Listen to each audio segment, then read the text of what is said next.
Bien, vamos a seguir con el práctico 3. Ustedes cualquier cosa me interrumpen. Si algo está mal o no se escucha el audio o no se ve. En este punto lo que vamos a hacer es combinar los errores de distintos puntos y de distintas medidas. Vamos a ver qué es lo que pasa si estamos en una dimensión. Vamos a poner una recta. Tenemos un punto. Este punto A tiene un determinado desvío. Mide una distancia. Tengo aquí un punto B. Esta distancia tiene un determinado desvío sigma d, y yo quiero calcular cuál es el desvío de este punto B.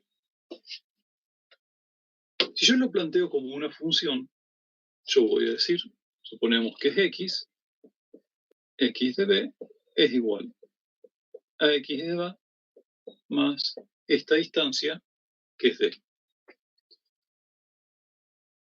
Si yo planteo ahora la propagación de las varianzas, voy a tener que la varianza de b es igual a la derivada de la función con respecto a al cuadrado por la varianza de a más la derivada de esta función con respecto a d por la varianza de d. Ahora bien, estas dos derivadas son 1. Es decir, que la varianza de b es igual a la varianza de a más la varianza de d. Y esto es válido, esta forma de combinar las varianzas, es válido siempre que los datos que yo tenga estén en una misma alineación. No importa que yo esté en 2 dimensiones o en 3 dimensiones, si yo estoy combinando varianzas en una misma dirección, las puedo combinar de esta manera. Es decir, que el desvío o el error de b va a ser la raíz de la combinación lineal de las varianzas. Lo mismo podemos aplicar en este caso. Ya vamos a ver cómo.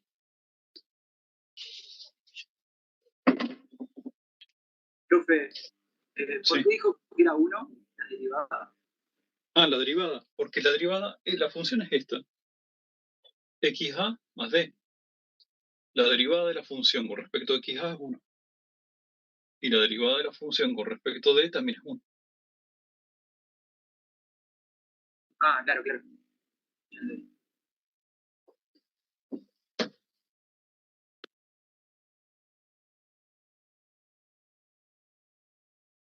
Vamos a suponer ahora que estamos en 2 dimensiones y que tengo una matriz de covarianza de un punto.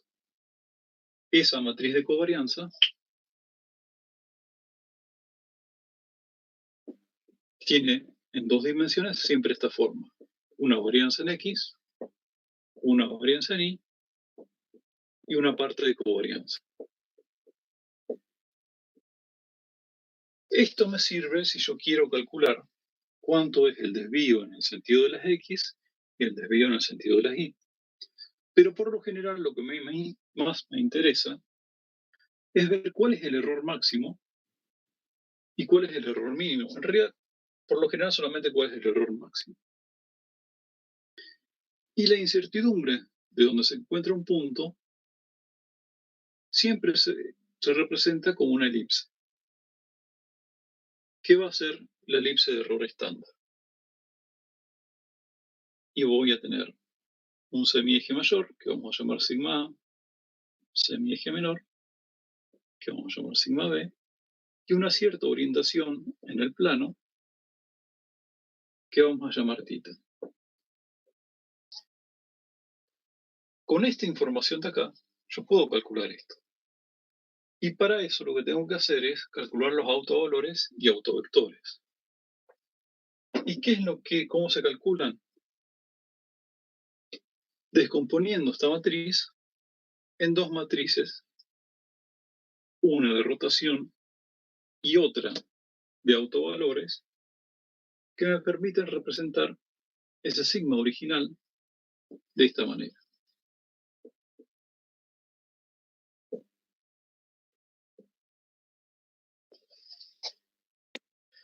De tal manera que esto se iguala a esta multiplicación de matrices. R va a ser una matriz de rotación de este tipo.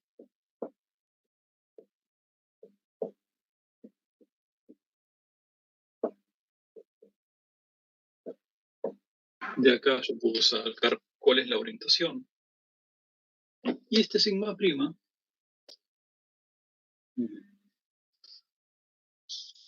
sí,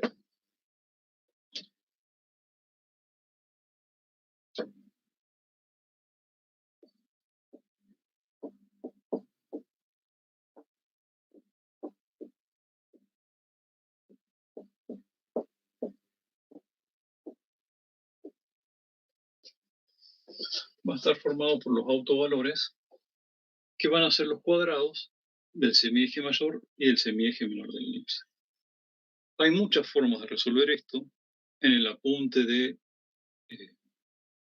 propagación de la incertidumbre hay varias fórmulas, pero siempre se va a poder calcular a partir de la matriz de covarianza cuál es la orientación y cuáles son los semiejes. Y esos van a ser los valores que a mí me interesan. Pero hay algunos casos donde yo puedo calcular esta elipse de error sin necesidad de recurrir a la matriz de covarianza. ¿Cuándo? Cuando yo sé cómo está orientada esa matriz.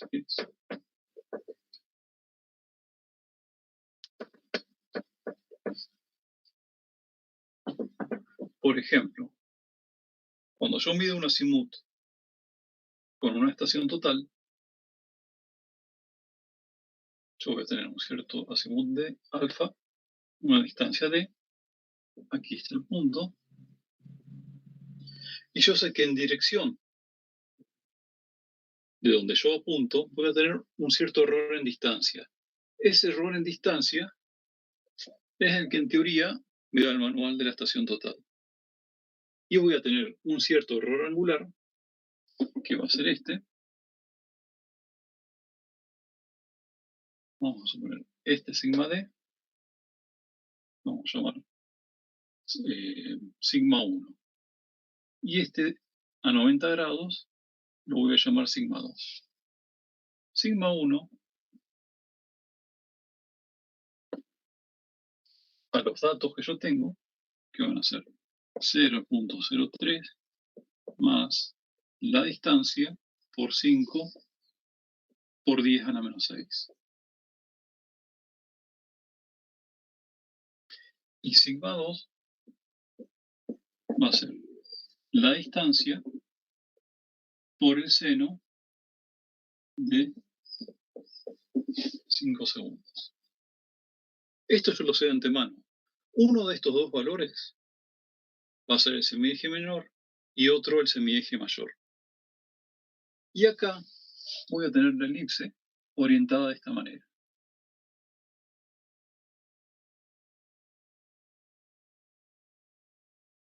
Es decir, que en este caso yo no necesito recurrir a la matriz de covarianza para calcular la elipse de error, porque sé cómo va a estar orientada.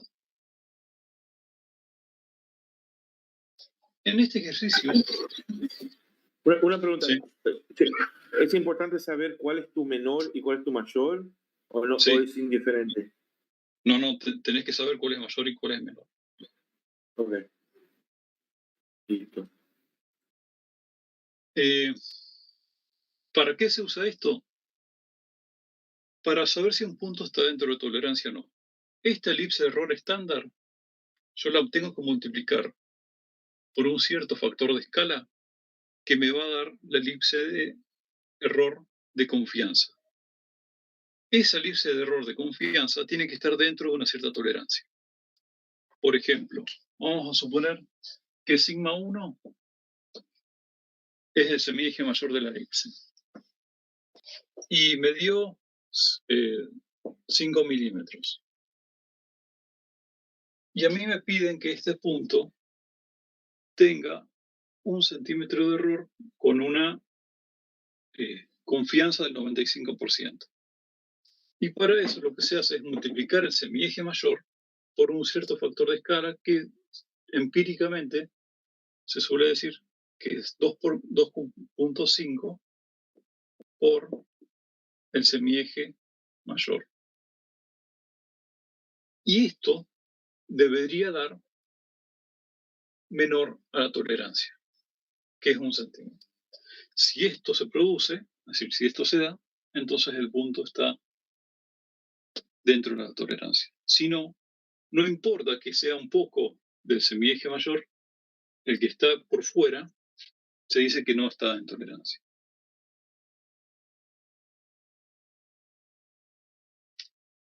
Entonces, tenemos que diferenciar lo que es una elipse de error estándar, que es esto que calculamos de esta manera, en este caso particular, y lo que es la elipse de error de confianza, que es la misma elipse, pero multiplicada por un cierto valor que surge de un nivel de confianza.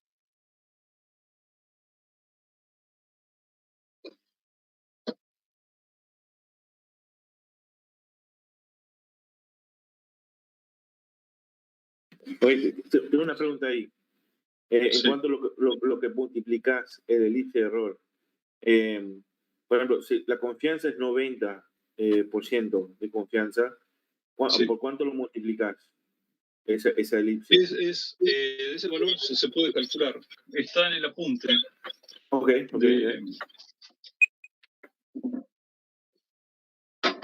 de propagación de incertidumbre. Ok, lo miro después.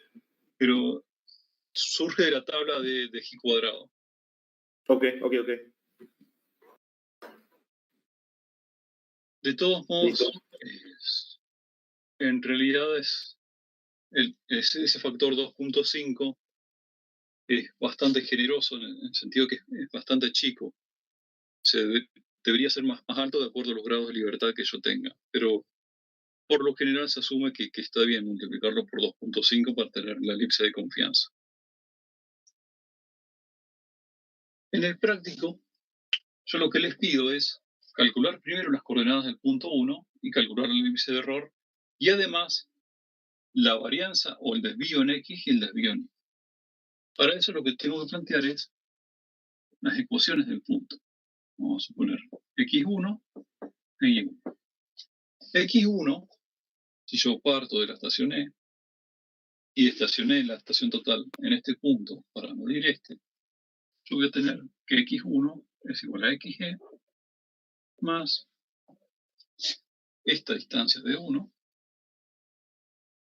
por el seno del azimuto. Y lo mismo para ahí.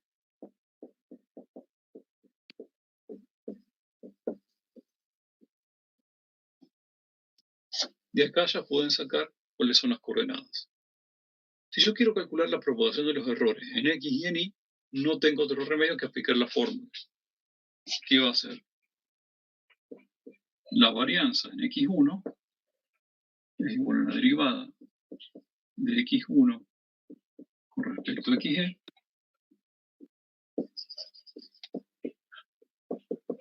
más derivada con respecto de 1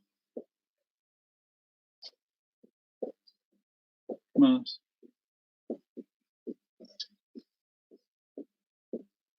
la derivada con respecto al azimuto.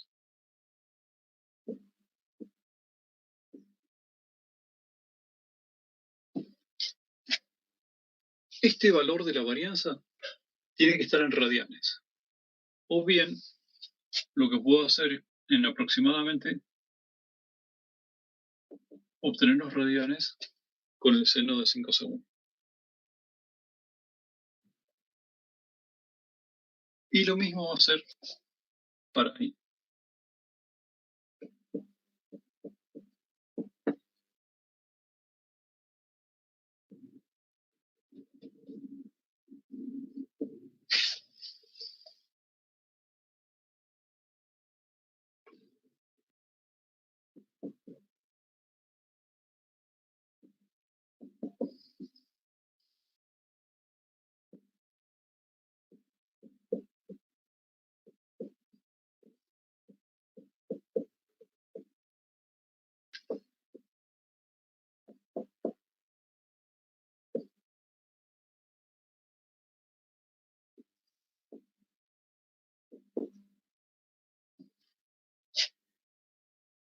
La derivada de x y de y con respecto a x e y siempre va a ser 1. Voy a poner algunas derivadas.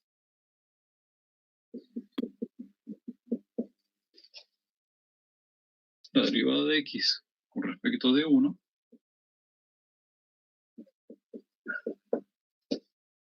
es igual al seno de alfa. Y con respecto al seno de alfa,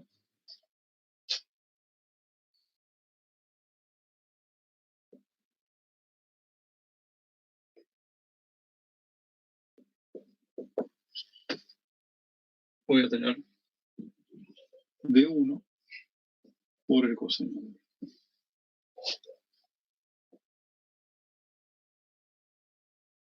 Este de sigma d, que lo tengo que incluir acá, surge de esta función.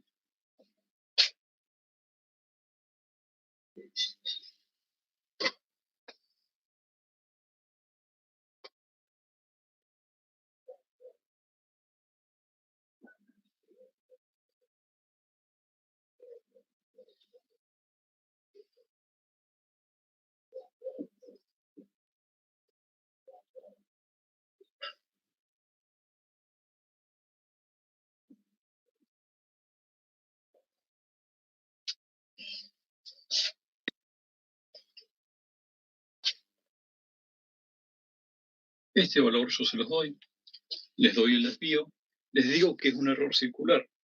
Si es un error circular es igual en todas las direcciones y por lo tanto va a ser esto igual, acá me olvidé de colocarlo,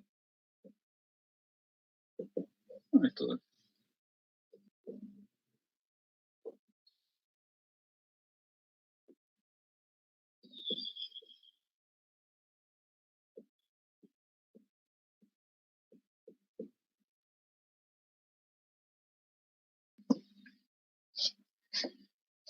Acá tendré que agregar, esto es 1, esto es 1, esto es 1, esto es 1.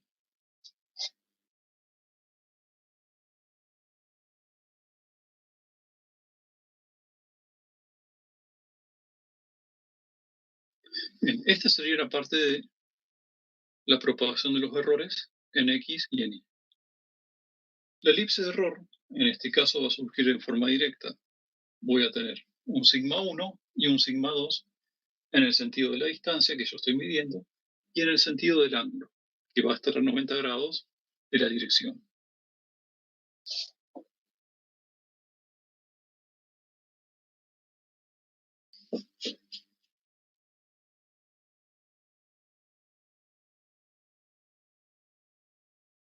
Vamos a llamar sigma 1 y voy a tener sigma d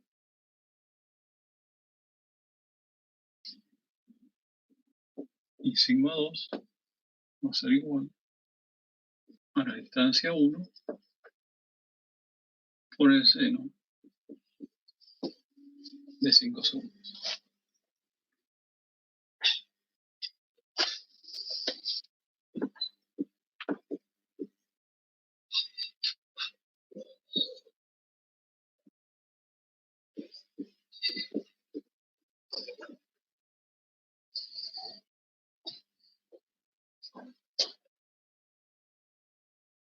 Si yo quisiera combinar estos valores de la elipse de error del punto 1 para calcular la elipse de error del punto 3, yo podría hacerlo.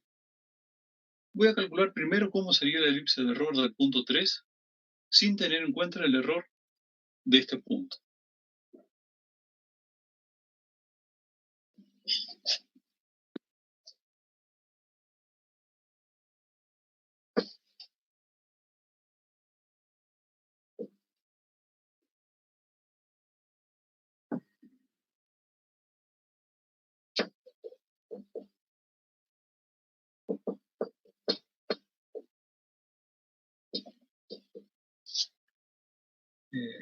Vamos a llamar sigma 3,1 a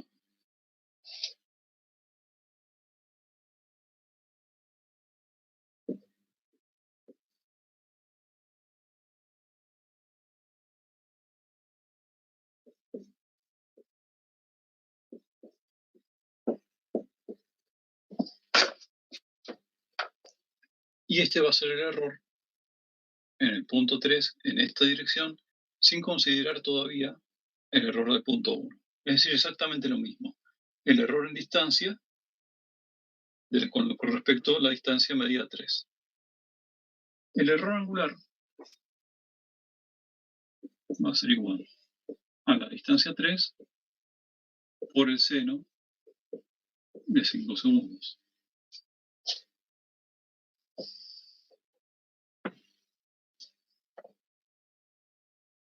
Fíjense que yo puse a propósito que esta alineación está a 90 grados de esta.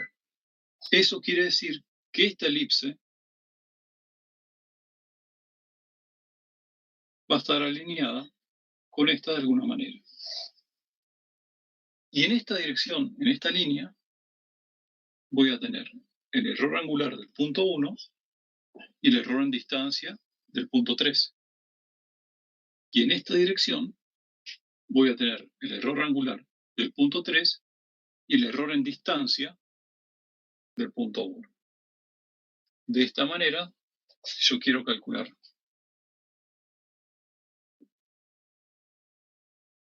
lo podemos poner como prima. Seba, una consulta antes de ya.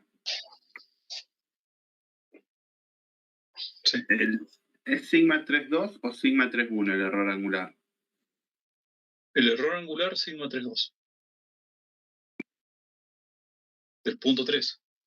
Ajá. Sí, no, a ver. Es así.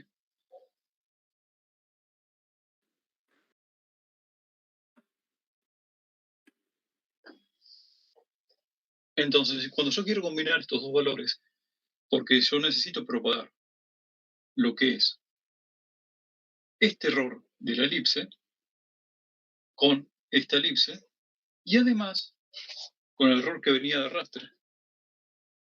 Es decir, que a estos valores que yo había calculado acá, le falta además calcular cuál es el error propagado del punto de la estación. Es decir, hasta acá solamente tengo estas dos elipses sin considerar los puntos anteriores. Para el caso del punto 1 no consideré el error en la estación y para el caso del punto 3 no consideré todavía el error del punto 1. Voy a ver cómo hago para combinar el error del punto de la estación. Yo dije que este era un error circular y eso va a facilitar el cálculo, porque para todas las alineaciones el sigma e va a ser el mismo. Entonces, en dirección de la distancia, yo voy a llamar sigma prima 1 es igual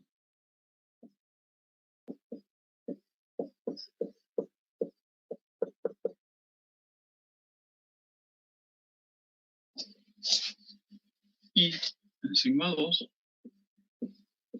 lo mismo, porque es igual el error en todas las direcciones.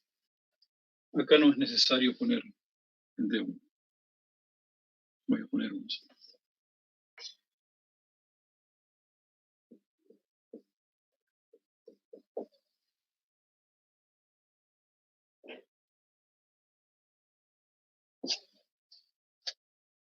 Y ahora sí, completé los valores de la elipse de error para el punto 1.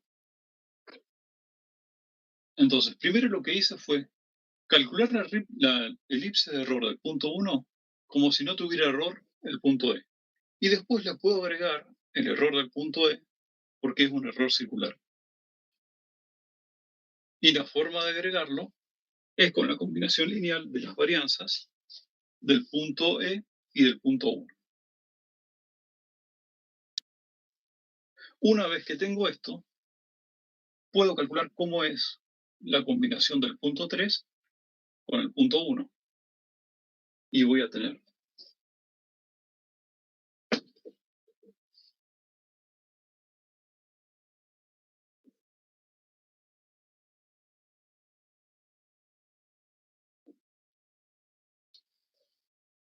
Esto ya lo había calculado, esto ya lo había calculado, y esto también. El error en distancia de acá es este, que es el que corresponde a este valor. El error angular es este.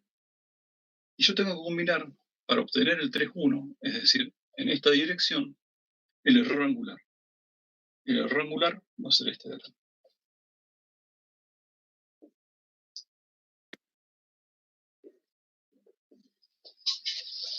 Este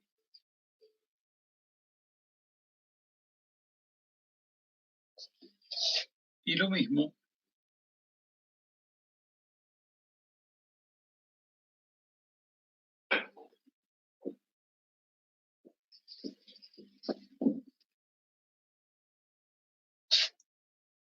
voy a tener. Esto, que es del error angular, más el error en distancia, que es este de acá.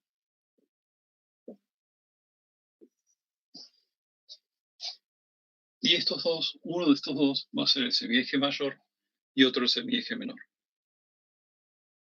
Y lo mismo para el punto 1. Uno de estos dos valores va a ser el semieje mayor y el otro el semieje menor.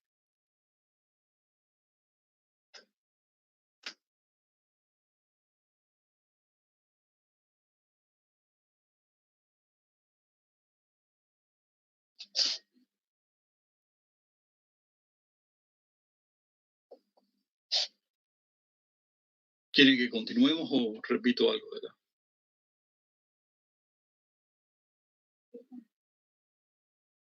Profe, una pregunta ahí en la primer raíz, el primer término al cuadrado, eso donde dice sub 2. ¿Eso Sub qué 2 era? acá. Ajá. Este es uno de los semiejes de la elipse de error del punto 1 en dirección del error acá. Sí, el error en distancia del punto 1. No, bien. Listo, gracias. Ya, no me acuerdo, ¿vos me preguntaste de acá o de acá? Sí, ese término nada más. Arriba. Acá, vamos a decir. Este es el sigma prima 2.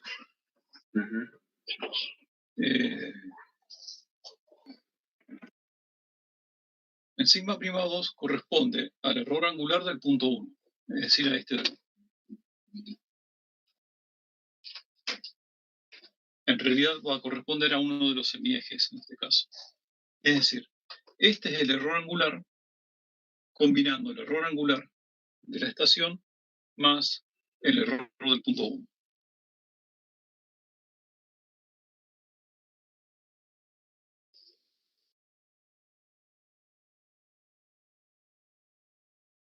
Yo lo que hice es, este sigma 1 y sigma 2 son los primeros valores de desvío que yo calculo teniendo en cuenta la distancia y el azimut, sin tener en cuenta el error del punto E. Eso lo puedo calcular en forma directa con este tipo de fórmulas. Uno, el error en distancia va a ser algo que va a depender de los valores que yo tenga como dato, y el otro va a ser la distancia por el error angular en radianes. Estos dos van a representar los semiejes de la elipse de error estándar. Pero el problema es que yo en la estación que hice, con la estación total, yo tenía un error en el punto. Y para calcular la elipse de error del punto 1, yo tengo que combinar estos dos errores, porque se van a propagar el error de la estación, el punto de la estación, con el error que yo calculé del punto 1. Y para combinarlos, yo hice algo sencillo, que es considerar este error circular para que sea igual en todas las direcciones. Como es igual en todas las direcciones, en dirección de la distancia, lo combino. Y en dirección a 90 grados, que es el error angular, también lo puedo combinar de esta manera. Porque en esta dirección, en este sentido, también el error es el mismo. Y con esta fórmula yo puedo combinar los dos errores y obtener la elipse de error estándar teniendo en cuenta el error de las mediciones y teniendo en cuenta el error de la estación.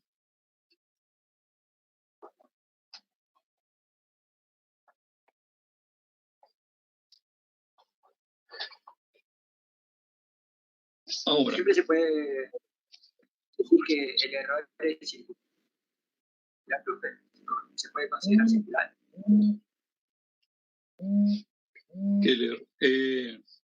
Vos para facilitar los cálculos podrías hacer, para hacerlo tendrías que considerar el semieje mayor siempre. Y de esa manera no vas a estar subestimando el error. Si vos querés simplificar cálculos, decís, bueno, tengo un error circular teniendo en cuenta el semieje mayor.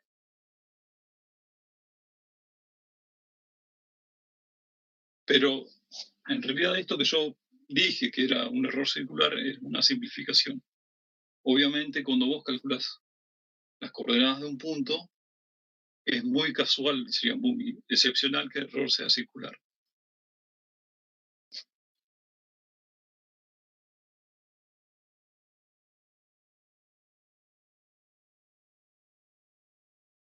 Entonces, con el error del punto 1, en forma de elipse de error estándar, yo puedo combinar con el error de las mediciones del punto 3.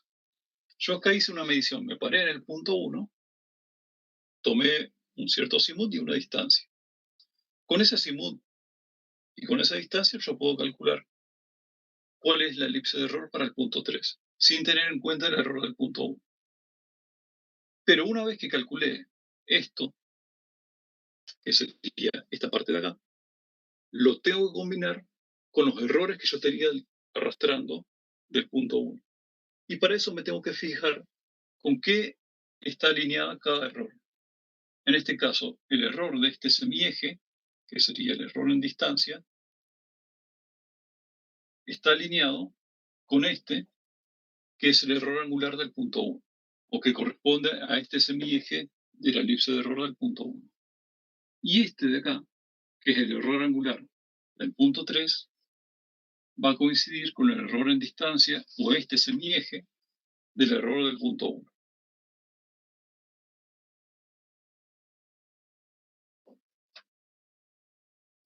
Que esto es lo que indica acá. Este sería, esto de acá, sería este error. Combinado además con el error del punto 3. Es decir, voy trasladando la propagación de uno en uno.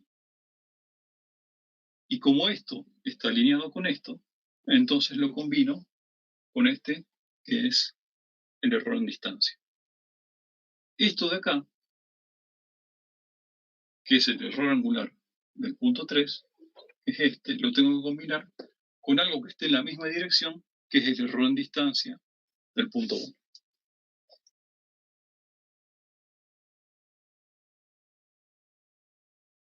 No sé si se entiende o...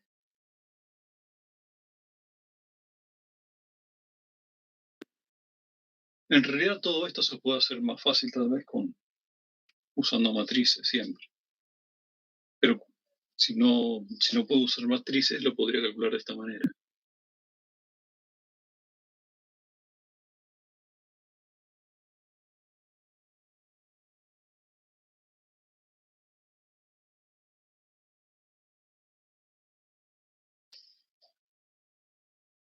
Y para el punto 2, yo tengo que tener en cuenta que acá sí ya no puedo hacer alineaciones con la elipse de error.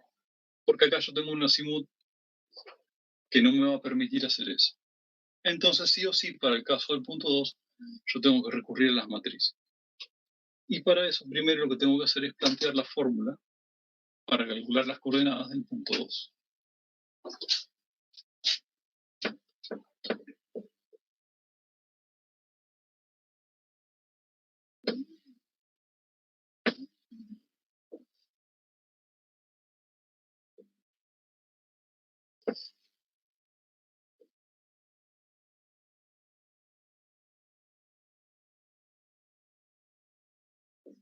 En x2 voy a tener la coordenada de x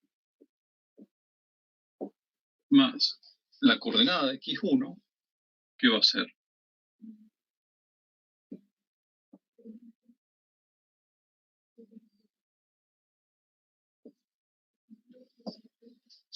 más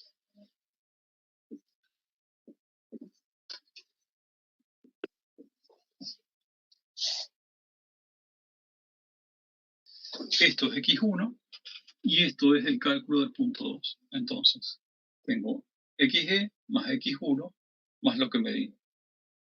En y2 voy a tener algo similar.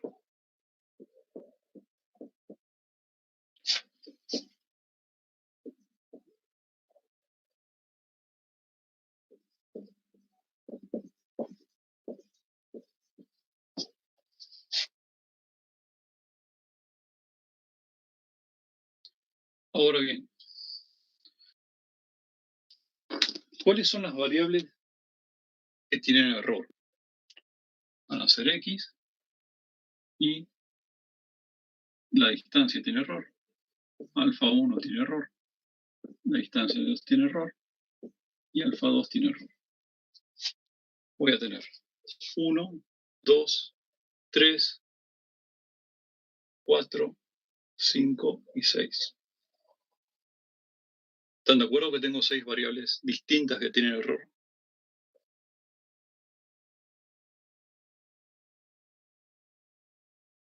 Sí, profe. Bueno. Cuando yo quiero plantear la matriz jacobiana de este sistema, voy a tener 2 filas porque tengo 2 funciones. Y voy a tener 6 columnas porque tengo 6 variables que tienen error. Entonces voy a hacer. En esta columna voy a poner las derivadas con respecto a xg, con respecto a y, d1, alfa 1, d2 y alfa 2.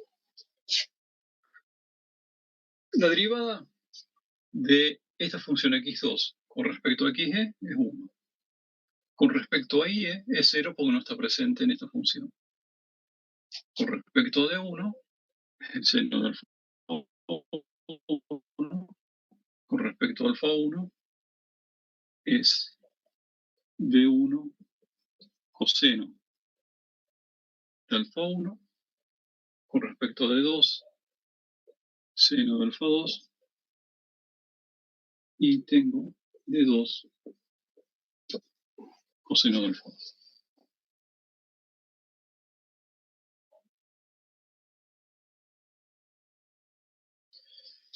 En esta función tengo primero la derivada con respecto a x, que va a ser 0. Con respecto a y es 1. Con respecto a d1 va a ser coseno de alfa 1. Con respecto a alfa 1 va a ser menos d1 por el seno de alfa 1. Con respecto a d2, el coseno de alfa 2. Y aquí menos d2 por el seno de alfa 2. Y ahora falta armar la matriz de covarianza para calcular la propagación de errores. ¿Cuál va a ser la dimensión de esa matriz de covarianza?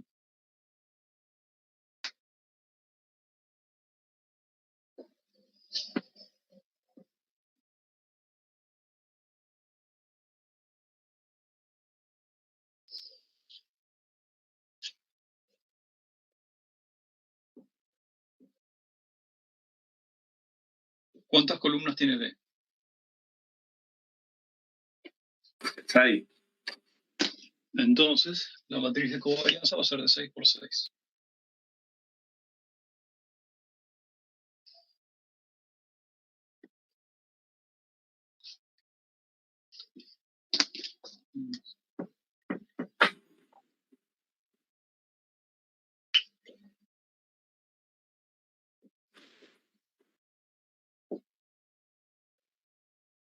Tengo que salir el mismo orden que usé para D. Voy a tener la varianza N, varianza N. Recuerden que la varianza en X y en Y del punto E son iguales, sigo en la diagonal, voy a tener la varianza de D1, la varianza de alfa 1, varianza de D2 y la varianza de alfa 2. En estos lugares van las covarianzas. En este caso la covarianza en X y en Y del punto E es 0, porque el error es circular. Pero también va a ser 0 la covarianza entre D1 y el punto E. Y también va a ser 0 entre D1 y alfa 1, y entre alfa 1 y D2 y alfa 2. Eso quiere decir que en todos los demás lugares, donde van los lugares de la covarianza, voy a tener ceros. Y la propagación de errores, que puedo llamar en este caso sigma i, va a ser igual a d por este sigma por d transpuesta. Y esta matriz sigma i va a ser de 2 por 2 porque tengo dos funciones. Es decir, esta matriz sigma i siempre es cuadrada y va a tener la misma dimensión que la cantidad de filas que tiene la matriz D, es decir, la cantidad de funciones. Esta matriz sigma i va a tener esta forma, que va a ser la varianza en X, covarianza, y la varianza en Y. Y con la información de esta matriz, yo tengo el desvío en X, o la varianza en X, el desvío en y calculo los autovalores y autovectores, y con eso tengo los datos de la elipse de error.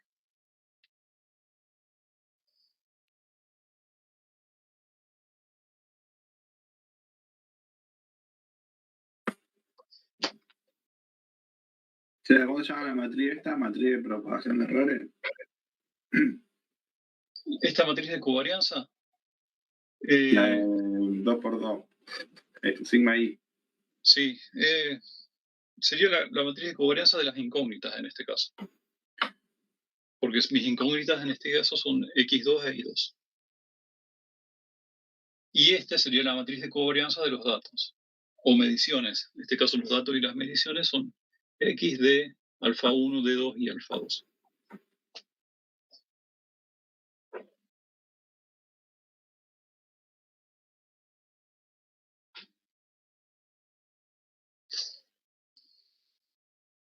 Bueno, gracias. Esto está resuelto en uno de los archivos que yo le envié, que es un archivo en Freemat o MATLAB. Para eso les voy a mostrar cómo se puede ejecutar en Freemat.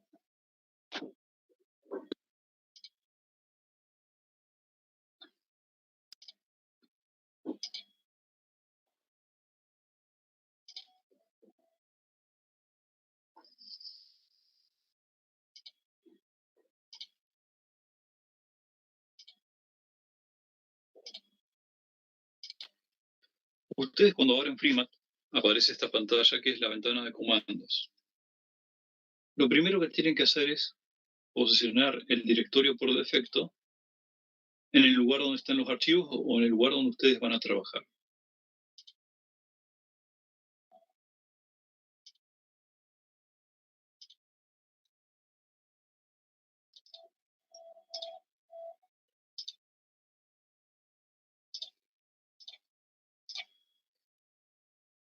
Una vez que se posicionan en ese directorio, en la parte izquierda, acá aparece el listado de archivos. Para abrirlo, en este caso, el archivo que yo voy a editar es el que dice TP3. Pueden hacer doble clic y se abre en otra ventana.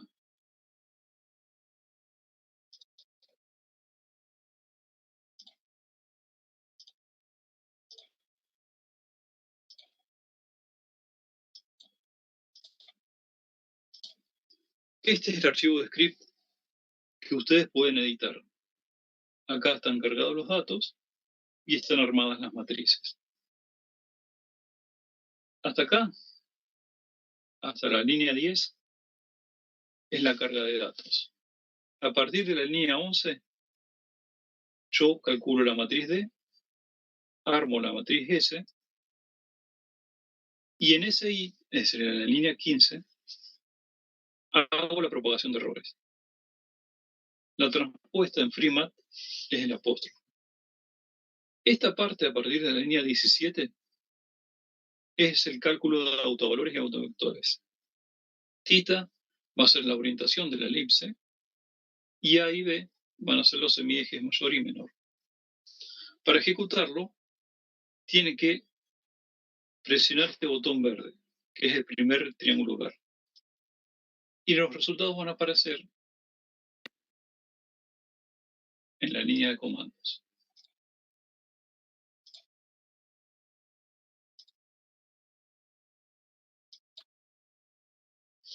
En esta línea de comandos sale todo aquello que no tiene el punto y coma al final, o bien aquello que le doy formato para imprimir. En este caso yo lo que di formato para imprimir es la orientación de la elipse, que es el ángulo θ, que es el semieje mayor, el ángulo del semieje mayor con respecto al eje X, y bueno, el semieje mayor y menor del punto 2. En este caso es 7.1 milímetros y 6.6 milímetros. En la matriz D están los valores de las derivadas. En la matriz sigma, esta diagonal de las varianzas, que es lo que yo había hecho en el pizarrón.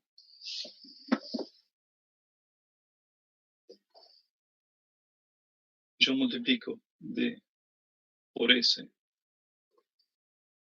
por D', me da la matriz de covarianza de las incógnitas.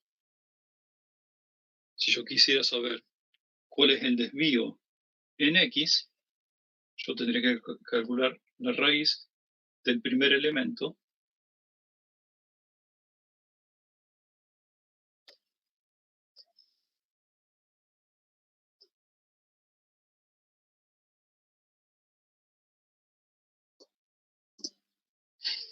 que sería esto.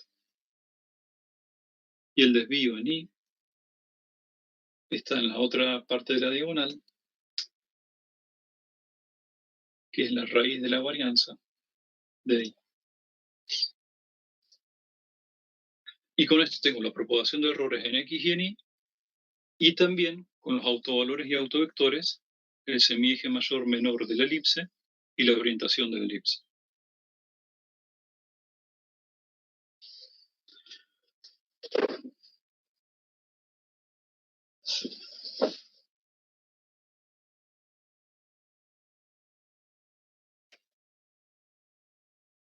Entonces, lo que tendrían que hacer ustedes es leer el script que yo les envío, que es este que dice TP03, y tratar de identificar en ese script qué es lo que es cada cosa y después de ejecutarlo en el programa FreeMat.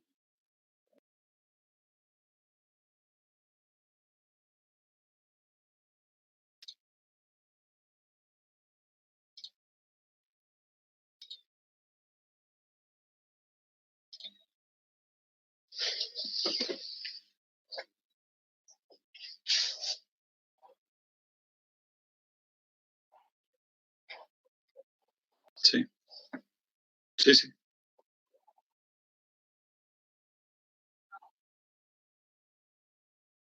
Sí, mejor si escriben en el foro de Fitch, así pueden ver toda la respuesta. Yo en 48 horas los voy a responder a los mensajes del foro.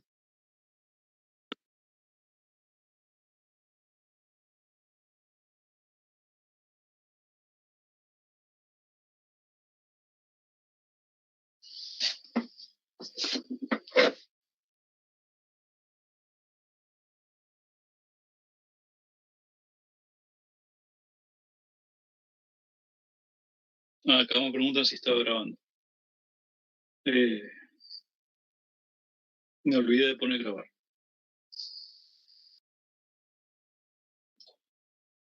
Así que voy a...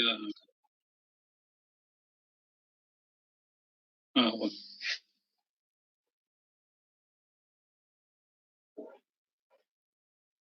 ¿Quién se puso a grabar?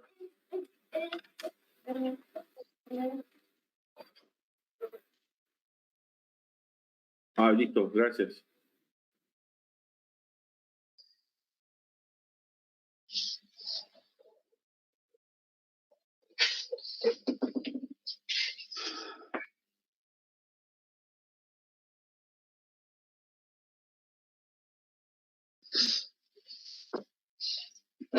Si no, lo que puedo hacer es repetir todo y solo ustedes lo grabo y después ven.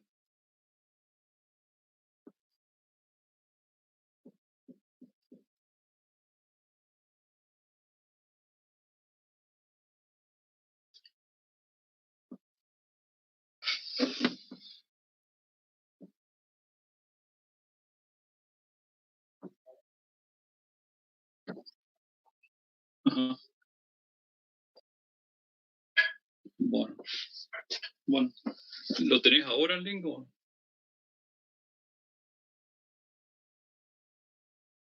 Ajá.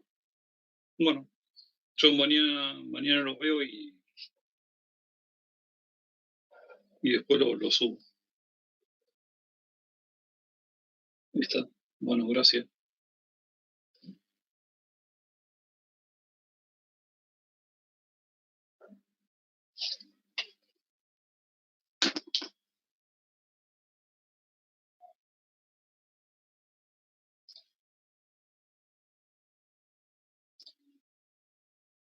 Profe, yo tengo una consulta sobre el TP2. Sí. Yo le mandé por mail que cuando hacía el tema de los outliers, eliminaba primero uno y me seguía quedando el otro outlier, porque tenía dos outliers. Y al eliminar uno me seguía quedando el otro, y si eliminaba el otro, siempre me quedaba uno, digamos. Y si elimino los dos outliers, se me generan dos nuevos. Sí.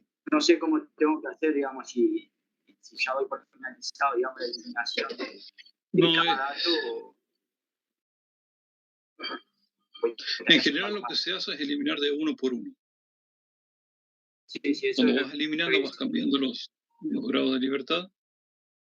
Y el tema es cuándo parar, porque si te siguen apareciendo es porque a lo mejor hubo algún problema. Pero se tiene que tomar un criterio. Es algo empírico, en realidad no es algo que está establecido. Pero Stewart te permite ir ajustando el valor de acuerdo a los grados de libertad. Y en eso debería ser bastante seguro. Sí, yo modifico los grados de libertad y todo, pero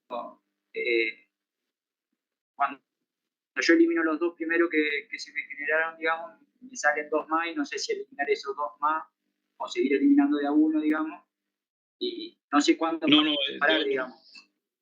Claro, de a uno y vas eliminando, si se te siguen apareciendo, eliminando el de mayor residuo siempre. Sí, eso lo hice. Elimino los dos primero y después se me generan dos más. ¿Sigo eliminando, digamos? Sí. ¿Hasta cuándo más o menos?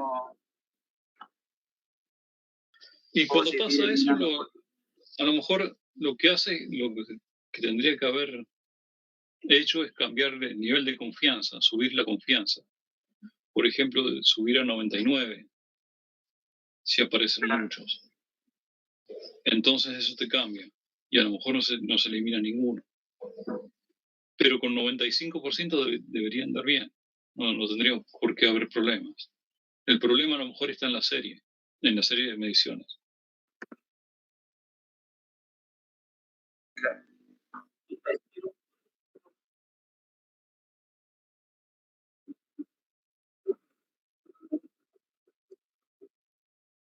Ok, sí. Yo llegué hasta 3 veces, por eso no sabía si tenía que seguirlo.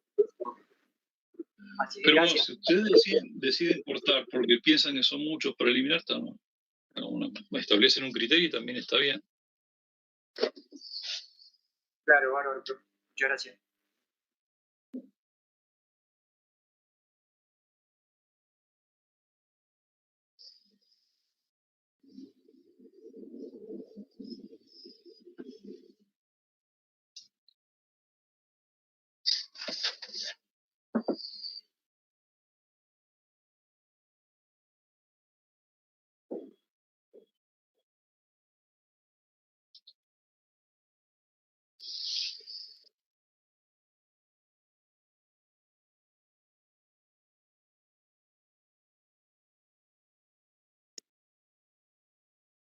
Sí, sí, cortamos.